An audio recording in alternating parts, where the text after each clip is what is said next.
আসসালামু আলাইকুম। 1 minute geography সিরিজে আপনাকে স্বাগতম।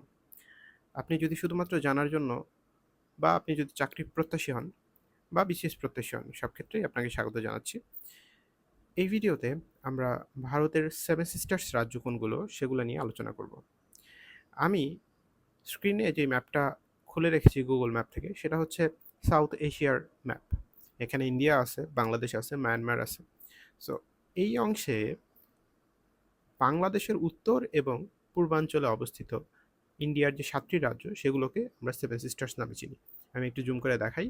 সর্ব উত্তরে আমাদের আসাম আছে।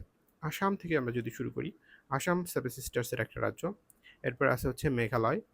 আসাম, মেঘালয়, যেটা কিনা বাংলাদেশের ময়মনসিংহ এবং সিলেট বিভাগের সীমান্তের একটা রাজ্য। আসাম, মেঘালয়ের পরে আছে ত্রিপুরা। এই ত্রিপুরা হচ্ছে কুমিল্লা এবং চাঁদপুর অঞ্চলের সাথে একটা বর্ডার আছে। এরপরে মিজোরাম। মিজোরাম এর বর্ডার আছে বাংলাদেশের পার্বত্য চট্টগ্রামের সাথে। এই ৪টা রাজ্যের বর্ডার বাংলাদেশের সাথে আছে, যেগুলো হচ্ছে সেভেন সিস্টার্সের মধ্যে অন্তর্ভুক্ত। এই ৪টা ছাড়াও আরও ৩টা, এর মধ্যে আছে মণিপুর, নাগাল্যান্ড এবং অরুণাচল। তো টোটাল এই ৭টা রাজ্য হচ্ছে সেভেন সিস্টার্সের মধ্যে অন্তর্ভুক্ত, যার মধ্যে তিনটার বর্ডার বাংলাদেশের সাথে নাই, আর ৪টার বর্ডার বাংলাদেশের সাথে আছে।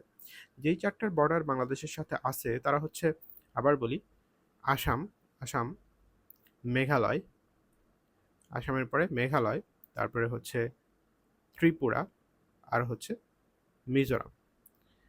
এছাড়া ৩টি রাজ্য আছে যাদের বর্ডার বাংলাদেশের সাথে নাই। এই ৩টে হচ্ছে মণিপুর, নাগাল্যান্ড এবং অরুণাচল।